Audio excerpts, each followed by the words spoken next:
What is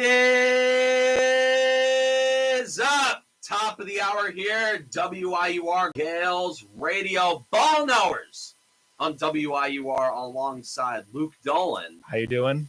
I am Cameron Woolley. So first of all, we want to offer our condolences to the victims and their friends and families after the attack during the Chiefs parade. Just a horrible thing too. Yeah, horrible. Horrible. It's tragic. You go to a parade hoping for the best or to celebrate, and then that happens. I cannot imagine.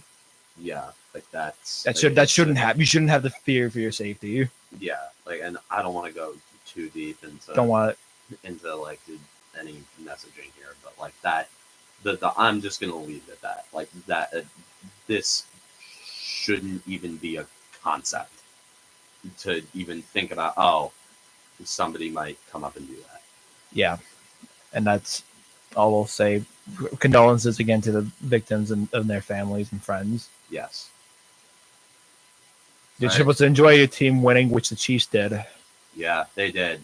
And that game, I mean, there's a lot we can go into. It was a good game. It was a good game. Like I had a lot of fun watching it. It was, my friends and I, we put together a really nice event. We were chilling, we were watching on this big TV. We had so much food. It was great. Mm-hmm. We had a great time. The other stuff with the game, like the commercials, they were I don't know. I thought there were some good ones. I like the Christopher Walken one because tell me if you don't. I love the Christopher Walken one. Tell me you don't try to speak like Christopher Walken anytime you hear him. Wow. I mean, that Christopher Walken's also Christopher Walken. Yeah. So that's. Yeah, I will say I couldn't not believe like the amount of Temu ads that were on the show. Oh my god, yes. Dude, way too many Temu ads. Bro, I was and it's a sketchy site too. It's a lot of things to say about Temu, to say the least. One of my friends on Iona University is Super Smash Brothers team. He bought his controller from Temu. Oh. And it has buttons on the back. Like if you press them, it does like a million inputs at once, and it makes your character just go crazy. Oh, you know which like kind of maybe a little bit mad or like a little suspect that he gets us commercials. Oh my god! I mean, like those weren't a lot of those like AI. That's the speculation. Let's not get into that. That's the speculation, but that's what we're gonna say. That's all that some of them were pretty odd. But yeah, I like the Deadpool commercial, the trailer teaser. Yeah, I mean with how bad the MCU has been in the last 5 years, aside from a couple of blips of good, I feel like this is going to be a blip of good.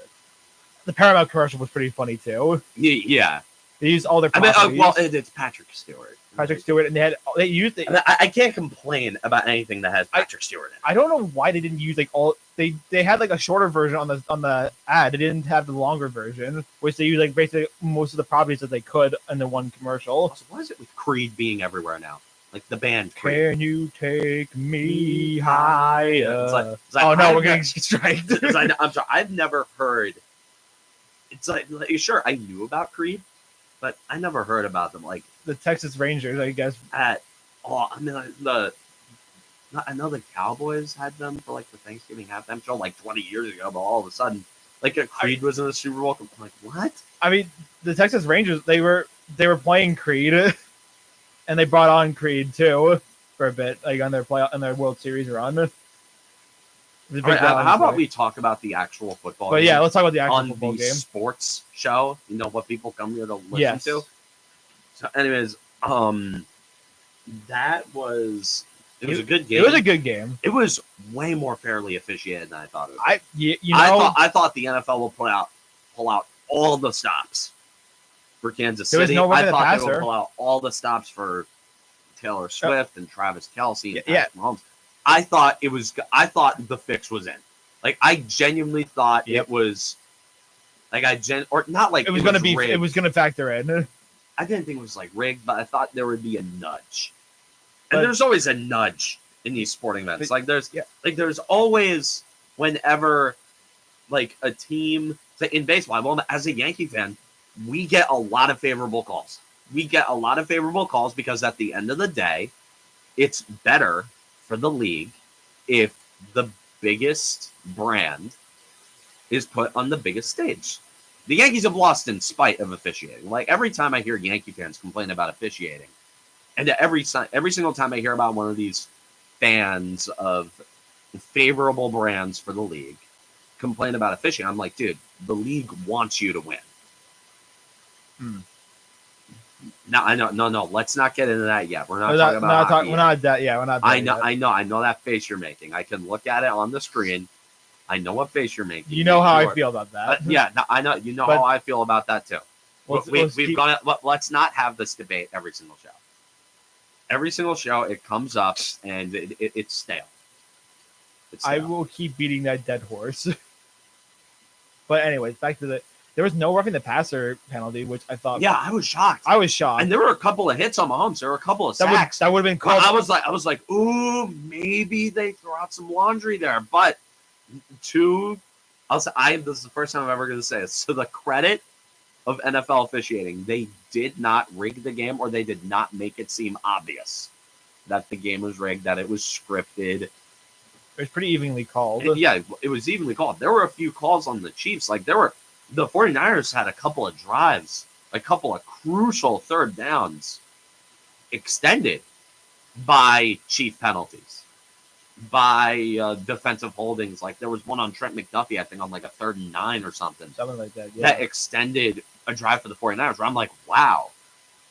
I thought there was going to be no defensive holding on the Chiefs all night, but they called a fair game to my pleasant surprise and to everybody else's pleasant surprise. They called a pretty fair game. Yeah. Now, as for the players on the field, I'd like, first of all, I know nobody wants to hear this. I know nobody wants to give him credit, but we got to give our flowers to Patrick Mahomes. I'm sorry. I'm sorry, dude. Like I'm not gonna, like, I used to be petty like that, but I am not the type of fan to hate on a player for no reason other than the fact that they're great. Unless it's Tom Brady. No, like, you see, people have come around on Brady. I came around on Brady toward the end of his career. I still don't like him. I mean, yeah, he has more of a punchable face than Mahomes, but like, but dude, people love Brady now. It's just kind of weird. People love Brady. I'm sorry, dude. I did not hear any props given to Tom Brady in his career. I've been around sports social media long enough at this point in my life where I remember everybody saying Brady's a product of Belichick. The league's rigged for Brady. The same things that they're saying about Mahomes right now. Well, Mahomes has got still a long way to get the Brady status. But right now, he's on track. Dude, and he's on track. He's not Brady. I'm not going there.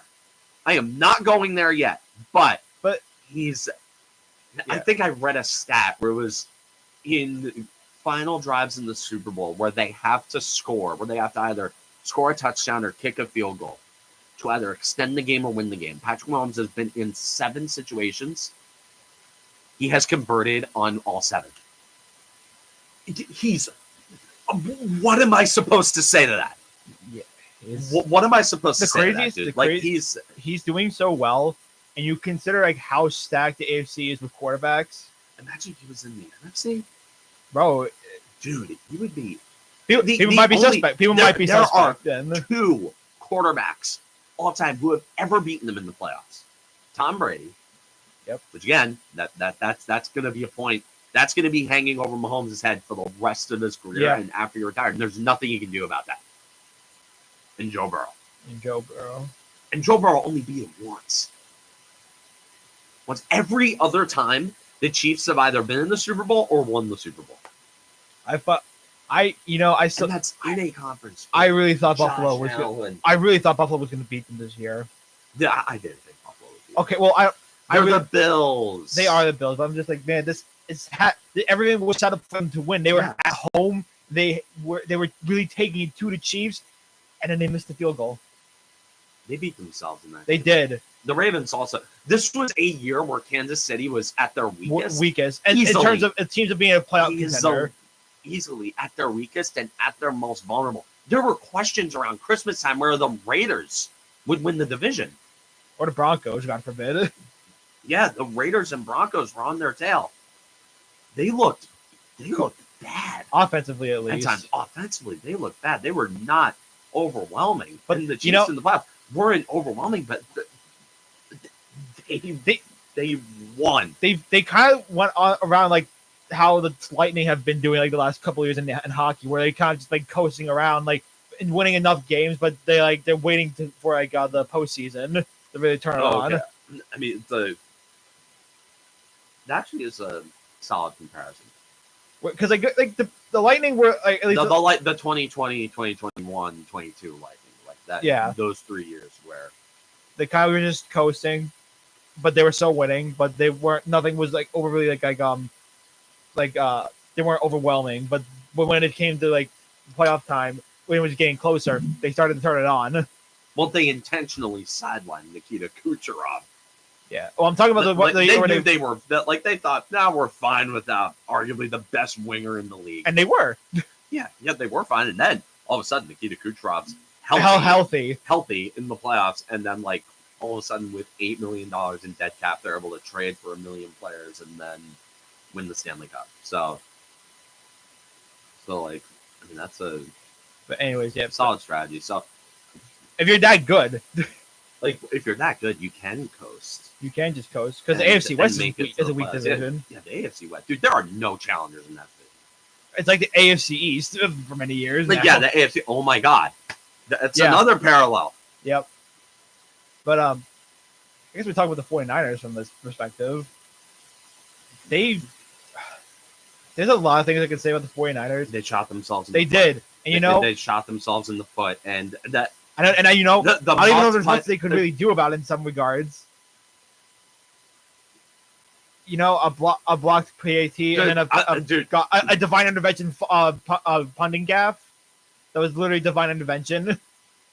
One thing I'm going to say about the 49ers. This was the moment I really knew they were losing. In the first half, in the beginning of the third quarter, they had the Chiefs on the road. The Chiefs looked horrible. Oh my God, they took it to them. Horrible for most of that game.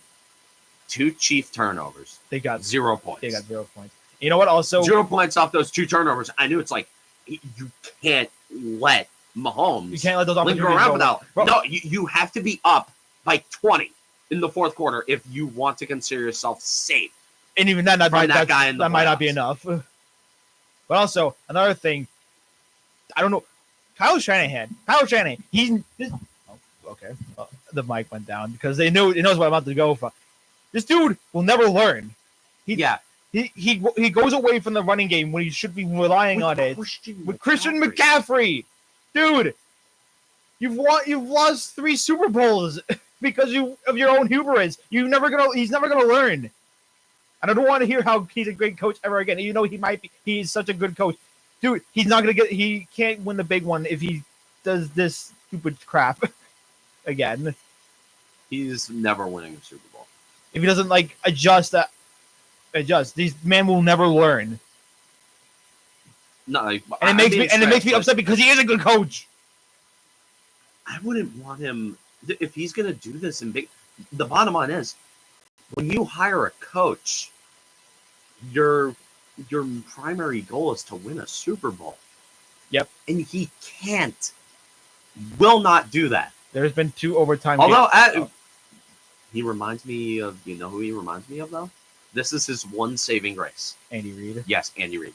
Andy Reid, a guy who was notorious for making horrible decision after horrible decision in the big games. When he was the Eagles coach, Eagles fans hated Andy Reid. They could not stand Andy Reid. He was public enemy number one for nearly 2 decades in Philadelphia because he was basically Kyle Shanahan. He was Kyle Shanahan. No, if you want to talk about bad clock management, Andy Reid, like back when full read was a thing. Yep. Dude could not Andy manage a play Reid clock. could not manage a game clock. He called his timeouts at the worst time. I remember in the Super Bowl against the Eagles last year when I was rooting for the Chiefs. They took a timeout. I was sitting there like the Chiefs in the 2 minutes inside the red zone. I'm like, oh no. And Andy Reid, he messed it up until the James Bradbury holding. Andy Reid failed upwards in that game. But like I still kind of don't trust him to manage a game clock. I trust him to do everything else, but manage a game clock. The funniest thing, the funniest thing is to me, like the Eagles fired Andy Reid, but they hated Chip Kelly so much is that to a point where they fired him and they hired a clone of Andy Reid, Doug Peterson, who won them a Super Bowl, much to the chagrin of humanity. Yes, but yeah, I mean, the 49ers played well, but they kept the Chiefs in the game for too long. Yeah, exactly. They kept. No matter how good they played, they kept them around too long, and that's what cost them. And apparently, okay, another thing that they dig at Kyle Shanahan, they didn't know about the new overtime rules, which just drives me up a wall. Like, you are a professional football team, a professional sports team. You are paid to know a lot of things, including the rules, and you're here in the biggest game, and you don't know the rules? What are you preparing for? That's the epitome of unprepared. Dana, you do not know the rules. That is the epitome of being underprepared. And you don't know what the rules are for your own game. That is the epitome of bad coaching.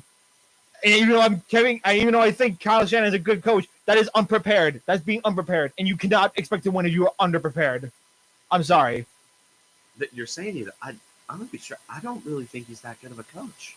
He's good at getting an offense going. Yeah, that's called being an offensive coordinator. As a head coach, every time Kyle Shanahan has been in a Super Bowl, his team has had at least a 10-point lead. They've blown it every time. 28-3, which that's we're going to be hearing about that thousands of years from now. At least until Kyle Shanahan can win one. But even then, he's got to win one first, and he has it. He's had 3 chances. I will say this one was the least egregious. I will say. Oh, also, there have been 2 games in the Super Bowl that have gone to overtime. Kyle Shanahan's on them losing out of both of them. It's just ridiculous. I cannot. It still drives me crazy that they didn't know. Allegedly, they didn't know. No, it's not allegedly. They didn't know the rules, and I don't know how you would let that leak to the press. That information, that makes it even worse of a loss, in my opinion. Why do you admit? I mean, why do you admit? I guess kudos to him for admitting that publicly, but I don't know why. That makes it worse. Actually, that makes it so much worse. Because it proves that they were underprepared when the lights are at the brightest, and it's just, man, I don't see it happening. I personally do not see Kyle Shanahan ever winning a Super Bowl. He is like for all the reasons you just listed, being underprepared. Not relying on this top offensive weapon, Christian McCaffrey, like midway through that game when he could have really used it when they could have started chewing the clock,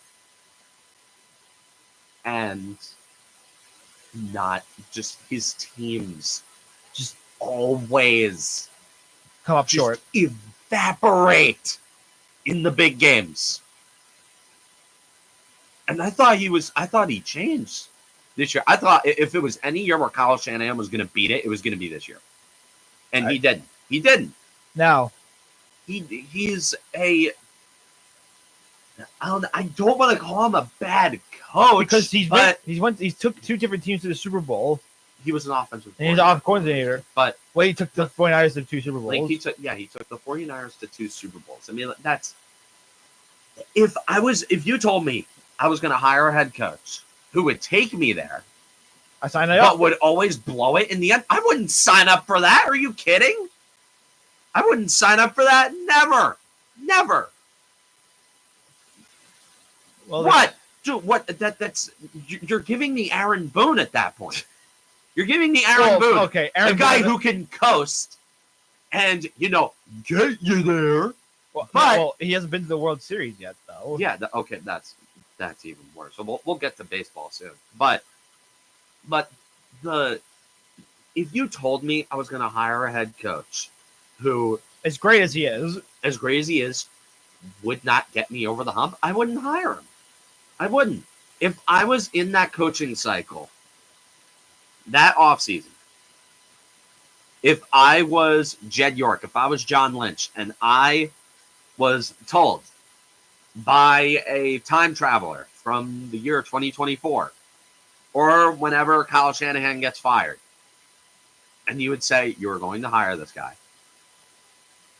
You're going to have good teams. Like, there is nothing you can do to change it. He will get you there. He will build consistently good teams. Best team in the NFC. He will build and coach and sustain the best overall roster in the NFC.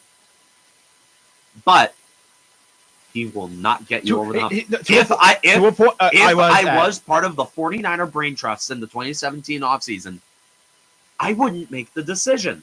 I also want to mention, to a point where you sustain one of the best rosters, that the Mr. Irrelevant is your starting quarterback. You have Mr. Irrelevant pick as your starting quarterback. To that point, you sustain that much of a good roster. Yes. Although Brock Purdy's just despite what he did in that game, I was disappointed in Brock Purdy in that game. Like, he made a few really good throws. Like, he was not the reason they lost. He was not the reason. He didn't help. He didn't really help because he threw some crucial, like, incomplete passes that stopped the clock. Which is where the thing of where I'm like, you gotta run the ball then. If you're just gonna throw up like that incompletions, you gotta run the ball. Because you're at least getting rid of the clock.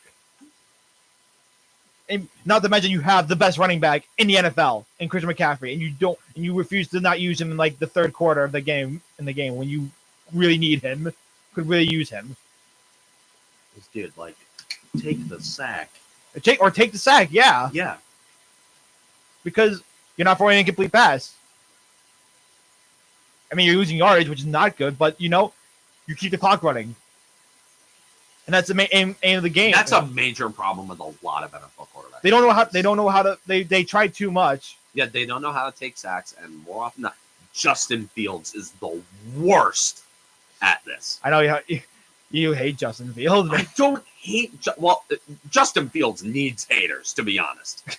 He is the most overrated and most excuse-laden quarterback in the NFL. He needs a hater, and I've proudly stepped up to take the mantle as Justin Fields' hater. Now, what if he became the Giants quarterback?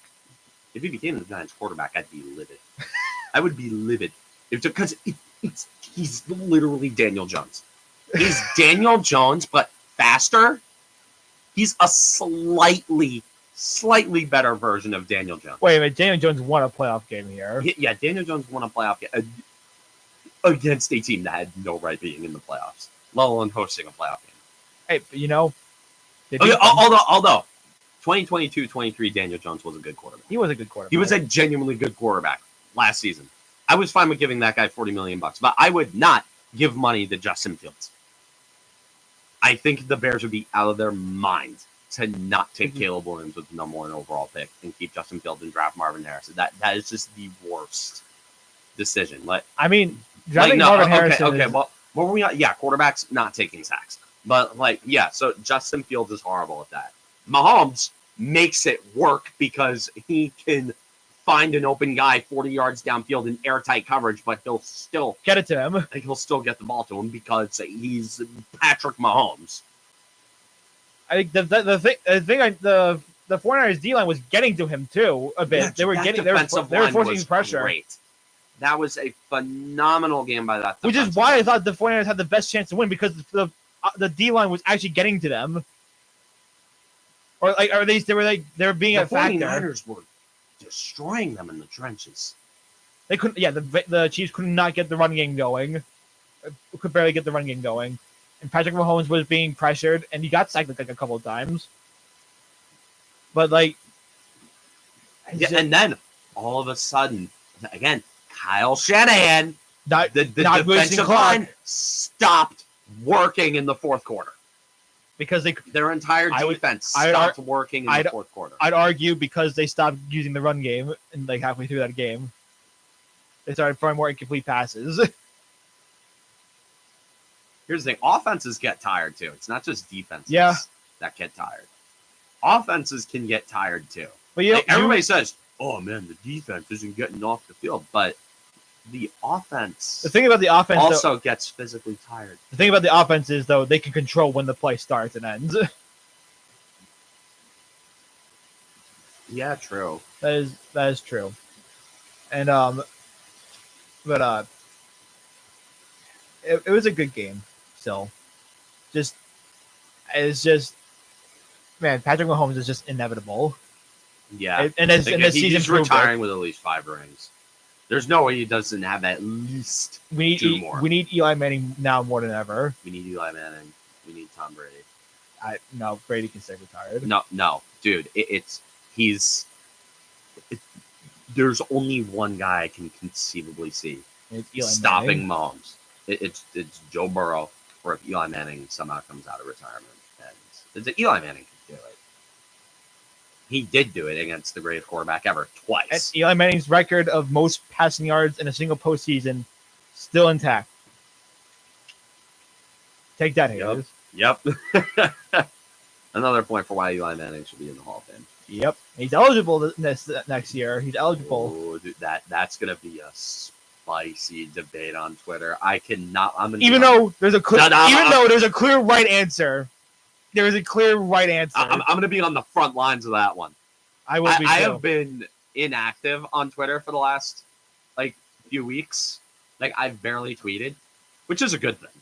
Honestly, yeah. It's a good thing. My mental health is better when I'm not on that app. When Eli Manning is eligible for the Hall of Fame, I will be on the front lines of that debate. We will be there no matter what. We will be there. Like Mbappe. Yeah, it'll be you, me, and every other Giant fan we can get our hands on. We will be clearing for Eli Manning to be in the first ballot Hall of Famer. And if Eli's a first ballot Hall of Famer, we have won. We have won. Yes, we went. There's nothing. And you know what? If he even makes the Hall of Fame, we still win. Yeah. If he makes it to the Hall of Fame, we win. First ballot would just be a cherry on top. But if he just makes it into the Hall of Fame, we've ultimately won. Yeah. Yeah, the ultimate debate of my life. Dude, this is big. This is serious. The funniest thing is that people will try to drag him down, saying, "Oh, he's the worst 2-time Super Bowl MVP." I'm like, do you know the list? Do you know that list? That is not nearly the diss you think it is. So you got Tom Brady, Joe Montana, Bart Starr, Patrick Mahomes. Okay, yeah, may you have a point, but that's not nearly the diss you think it is. His brother never even won 2 Super Bowl MVPs. He never won 2 Super Bowl MVPs. Nope. He's the worst 2-time Super Bowl MVP. No, the thing is, when people bring up Jim Plunkett Jim Plunkett never won Super Bowl MVP. Wait a second, did he? It's if people bring up Jim Plunkett, who was the Raiders quarterback in the 80s. What Jim Plunkett is in the Hall of Fame, and you won 2 Super Bowls. Let's look at Here's the thing. Jim Plunkett went up against the Ron Jaworski Eagles, and I think or was that Ken Stabler? I don't know. I'm having a hard time. This is where I could use my dad in the comments right now to clarify this, because he could tell me off rip what Super Bowls Jim Plunkett won. I'm trying. The Wi-Fi is not being well to me, but I'm trying. Hold up. When is it? He's only won 1 Super Bowl MVP. He's a 2-time Super Bowl champion. Who did he beat?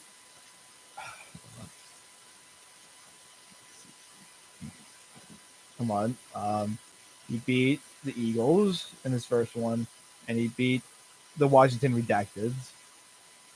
Yeah, the Ron Jaworski quarterback Eagles, and who was the quarterback of the Redacteds?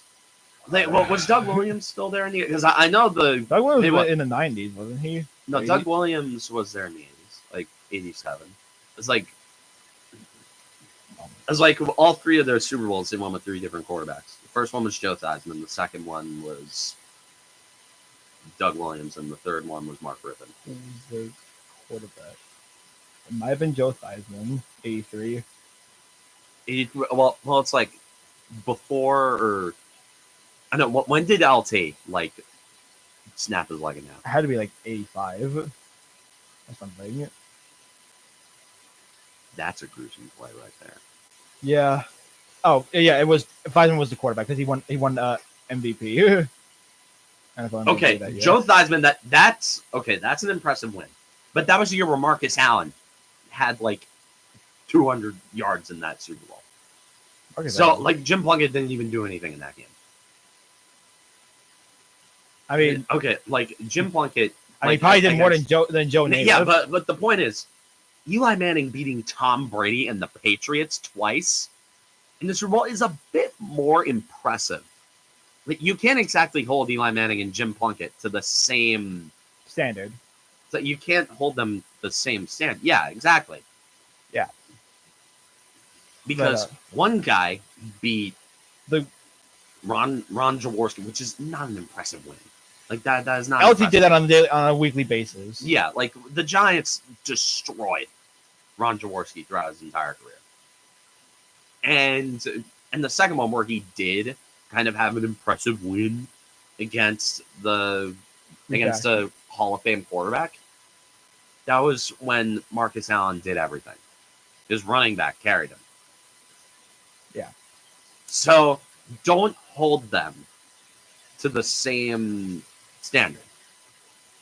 Because Eli Manning's 2 Super Bowl wins and 2 Super Bowl MVPs are way more impressive than Jim Plunkett. So never try to use Jim Plunkett as an excuse for why Eli Manning shouldn't be in the Hall of Fame again.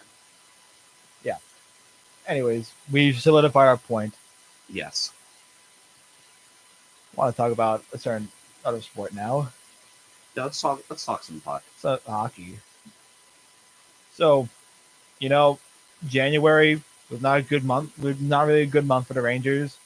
But February, things are getting a bit more on track. They're on the longest winning streak right now, the Rangers, of 6 games, going into the Stadium Series this weekend against the Islanders, which is something we also want to talk about, too. Like, both of our teams are kind of going in opposite directions. The Devils are still only 2 points out of the playoff spot, man. They're within arm's length. It doesn't feel like it, though. It's weird, because like they've gotten good. They've gotten really good goaltending and defense. Hey, you're fine ahead of the Islanders. It's loser point merchants. But like, no, they have 5 more regulation wins than the Islanders. The Stadium Series game on Saturday against the Philadelphia Flyers who are surprisingly doing really well this year. They're well coached. I mean, John Tortorella is their coach.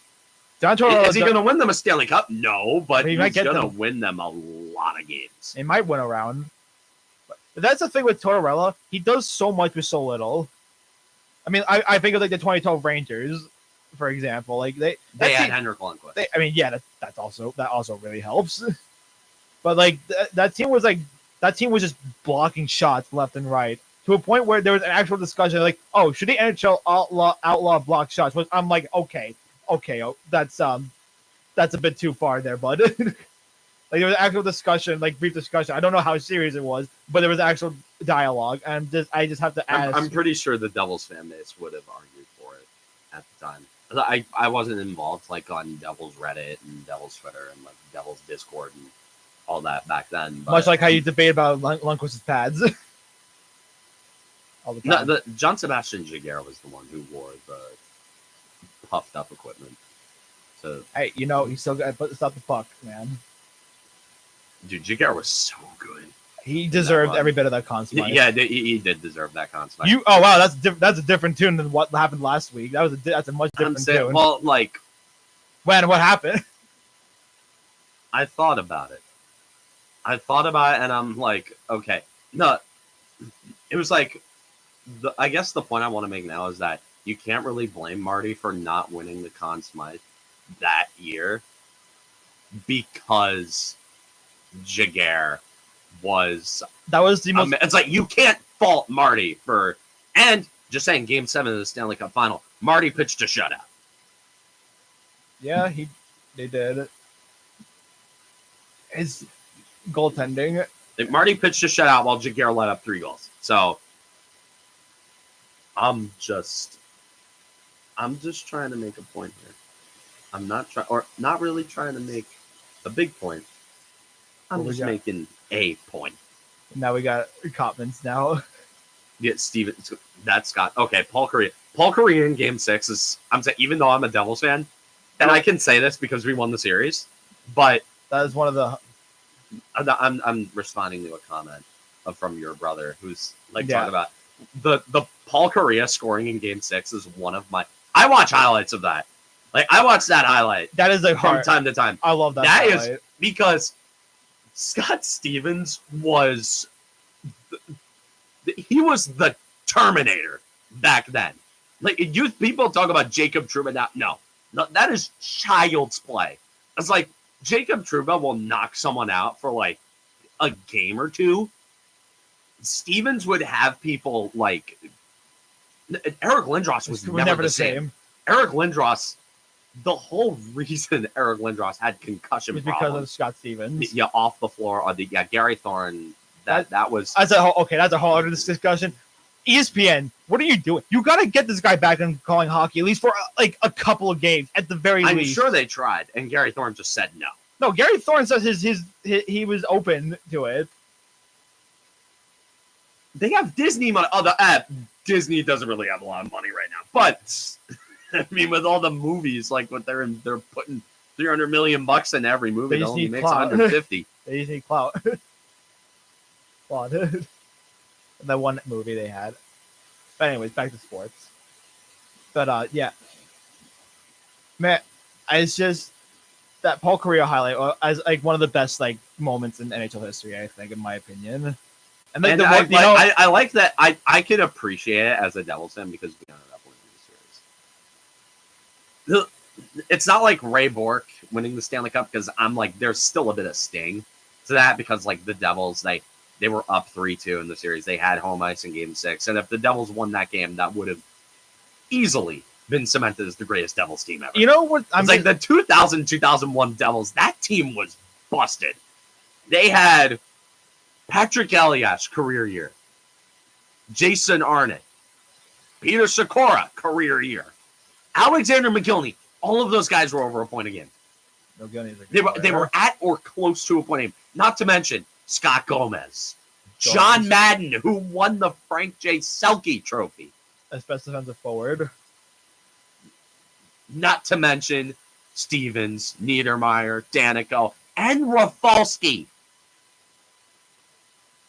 on that back end. So, that is the Ray Bourque thing, it stings to me a bit because that if the Devils closed out that series, that would have easily cemented them as honestly one of the best teams of the 2000s. That team was, they are okay, they aren't already. They aren't already. That team was busted offensively. That team could play now and they would run the league. But the Marty Brodeur was their goalie. So that doesn't exactly hurt you either. Yeah, anyways, back. I mean, what do you think of the Devils now? What do you think of them? They have played a lot better hockey lately. They won both halves of a back-to-back, which was huge, but then they followed that up with playing just a limp game against the Kings. Now, I had a night class last night, so of course I couldn't really catch the game, but it was there were no 5-on-5 goals scored for either team. And from One was what short- I saw, the one- shot total was kind of lopsided Yeah, in favor of the Kings. Kopitar had a shorthanded goal, and the Oh Toffoli yeah, had that's a right. power play Now, goal. Anze Kopitar, of course. 12 years later, Anze Kopitar is still giving me nightmares and still being a problem to my team. I do like Nico Dawes. I do think he's do you pretty think good. do you think they should run with him? Do I trust him as the workhorse starter? No. I have heard like the Devils are actively trying to trade for Jacob Markstrom. Yeah, I feel think- like at this point it's happening because there's been so much dialogue about it. It's come out that like there's just a couple of cap issues, like the Flames don't want to retain salary on Markstrom's contract, which is a little weird to me because the Flames are in no position to contend. They are in no position to need. They lost $2 to the million Sharks. To need $2 million extra dollars in cap space. They lost to the Sharks like by like 3 goals last night. I think.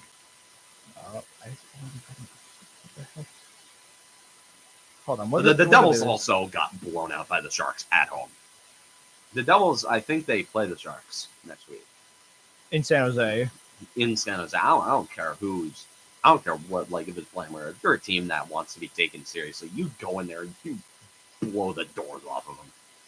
Like, you cannot get swept by San Jose. Like, that is the mark of. Yeah, the Flames lost 6-3 to the Sharks. That is the mark of a pottery French fries.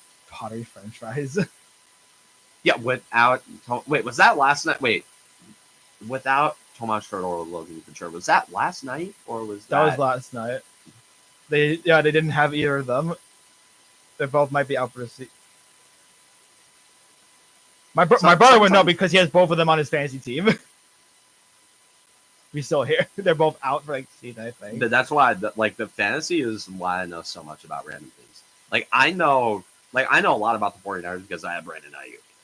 Like, I had Deebo Samuel last year and I have Brandon Ayuk this year. So, of course, I was locked into the 49ers. Yeah. And you also have to beat the Blackhawks, too, if you want to be taken seriously. the Devils did. The Rangers Twice. did. The Leafs didn't. The Yeah, Leafs lost their season Leafs- series. why? Let's be real. I am never going to take the Toronto Maple Leafs. Bro, Matthews is on pace for like 70 goals now. Yeah, Austin Matthews is going to break a goal scoring record. He might. And he still Every might year not he win. does this. He might still not every win. year, Austin Matthews puts up Gretzky-in numbers in goal scoring in the regular season. Although, not Gretzky. Gretzky scored 90 one year. That's something that's not going to get touched. Yeah, like Austin Matthews might finish his career as the greatest American goal scorer ever in the regular season. But every year the Leafs, like the core four, Which is that's bro. The core four in baseball actually won stuff. yeah, the core four for the New York Yankees actually won. Don't sully the name. plethora of Don't sully the name championships. of the core four. Yeah, And I'm a Mets fan. Okay. But yeah, like Matthews, Marner, Nylander, and Tavares, like they do so much in the regular season. They put up great numbers. They're 90+ overall players in Chell. But Nylander showed up for them in the playoffs last year. there's always one guy who shows up for them, but one or two guys. Marner has always been kind of solid, but he disappears when it means the most. Tavares scored them the series-winning goal against Tampa last year. But other than that, yeah. Bottom line is that they're prone to vanishing. Yep. Like, I'm never going to take that team seriously. Like, sure, Matthews. I just hope Matthews keeps up the goal scoring for the Olympics. Yeah, Matthews. I hope he does it in the Olympics. It would be so funny if Austin Matthews like scores a hat trick against Canada in the gold Bro, we medal. gotta It's beat like the Canada. knockout stages. No, Matthews can do nothing in the playoffs for the Leafs, and then he just puts up a hat It would be trick the most against Canada. It would be the most American thing. No, it's the Leafs.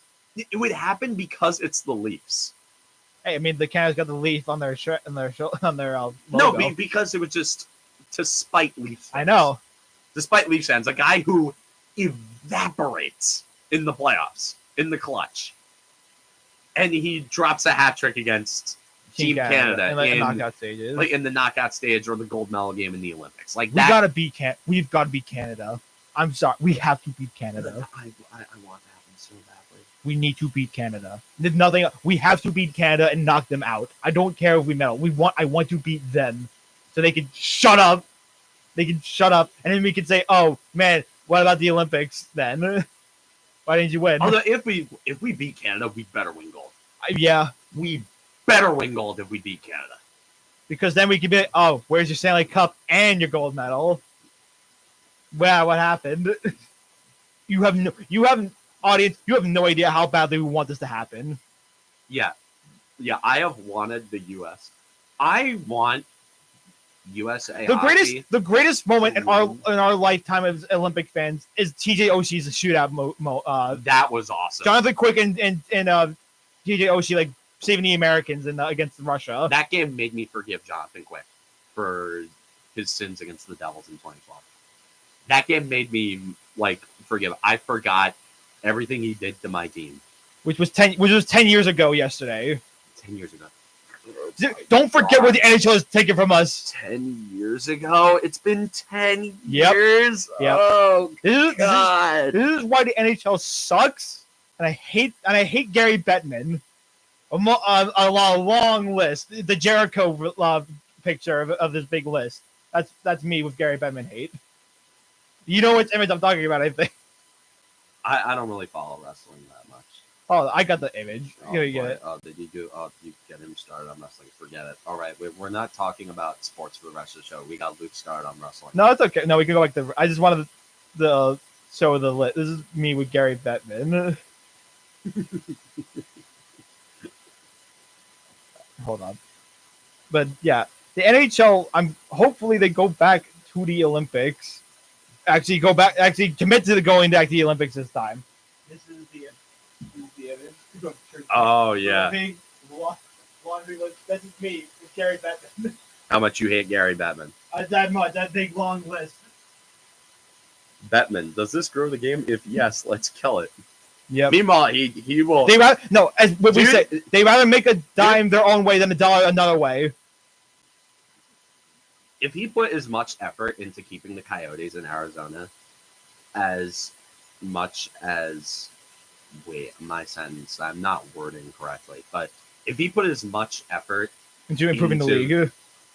into growing the game, like actually doing good things that grow the game, like getting good jersey manufacturers, like don't even give me a start on the jersey manufacturers who are going to be coming in.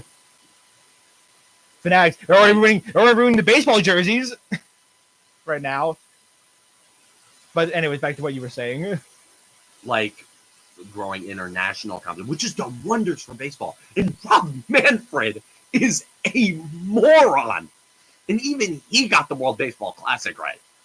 The World Baseball Classic was one of the greatest, most exciting things to have. It was the most exciting baseball has been to the greater American population in decades. Since the steroid era. We were watching these, I don't know how. No, like when the U.S. because we had good play. Also, for the record, I think if the U.S. came in with a fully healthy roster, if they came in heavy, they would win every single one. Classic. I don't know how serious. No. I'm going to say another point. If Cole, Burns, if Adam Wainwright wasn't our ace, we were rolling them.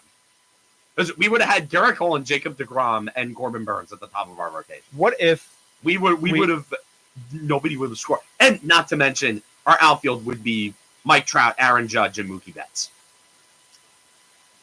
Yeah, that would be sick. Our infield was pretty good. You have a who's who at first base. Freddie Freeman, Paul Goldschmidt, or Pete Alonso, or Matt Olson. Freddie Freeman's Canadian. Oh wait, that's right. He's Canadian. That's right. Oh my god. That's like a major thing about him. He's Canadian. He's too American. Anyways, one last thing before about hockey about the Rangers though. They didn't. I was thinking they might need a right winger at the deadline. They definitely need one now because Blake Wheeler went down with a horrible injury last night. He might actually be done with the season. That's how serious I think it is. Ooh, what are they saying? Oh, the hockey teams don't disclose. And they don't. It's going to be a lower body injury. I think he like fucked up. Oh shit. Whoops. Oh. That's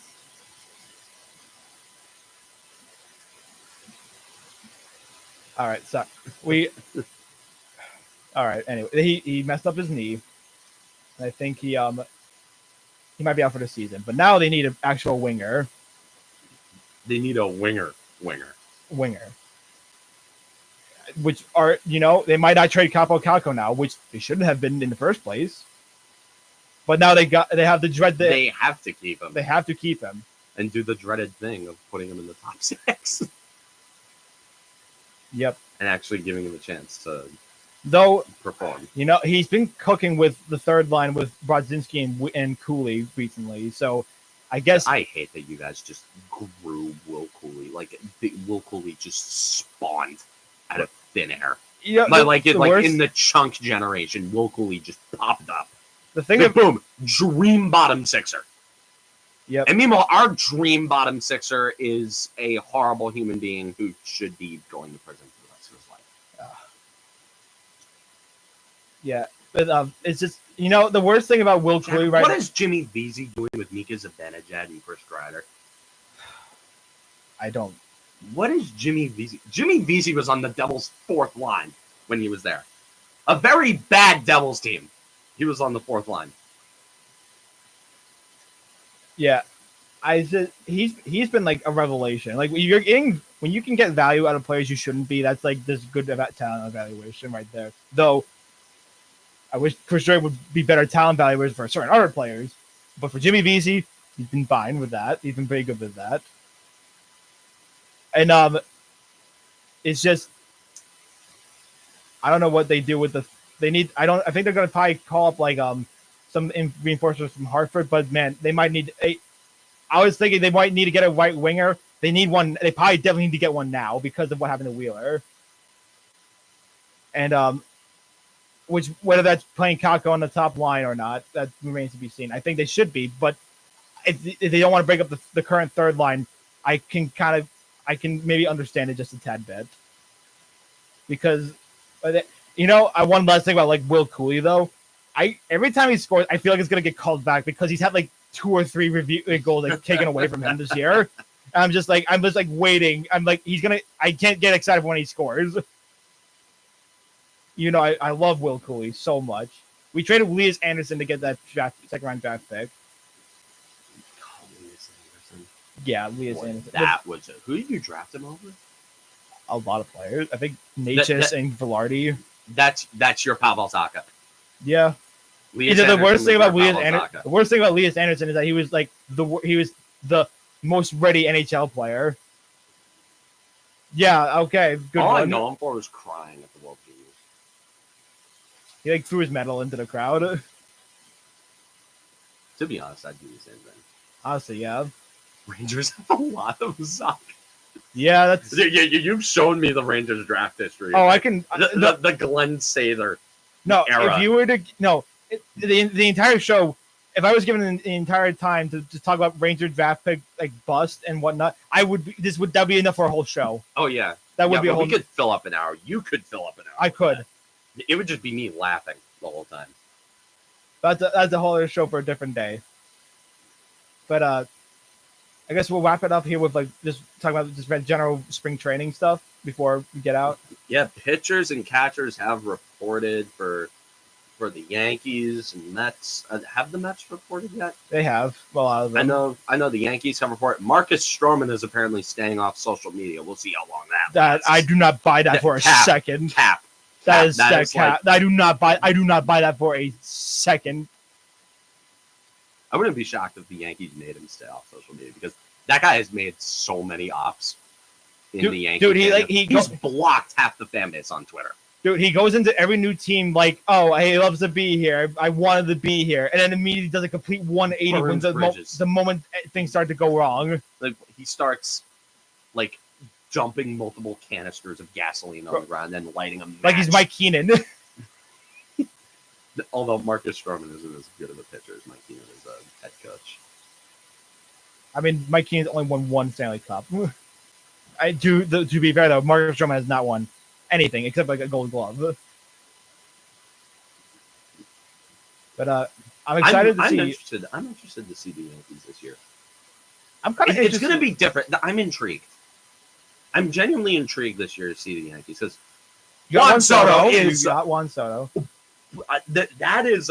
I am not processing enough how huge that is for the Yankees. Like putting him and Judge on top of guys like Rizzo and Torres and Volpe and Stanton and guys like the Yankees could have a disgusting lineup this year. But keyword is could. We're relying on a lot on both sides of the ball. We're relying on the offense bouncing back, and we're relying on the pitching bouncing back. If, and I hate this word because if, like, we know Cole's going to be good. Cole's going to bring it. Cole's a workhorse. He'll give you 200 innings and like a 3 ERA. He's good. I'm no fine worries with Cole. there. If we get Carlos Rodon, Going. if we get a good Carlos Rodon here, if Marcus Stroman I can rely on Stroman to be solid. And if All right.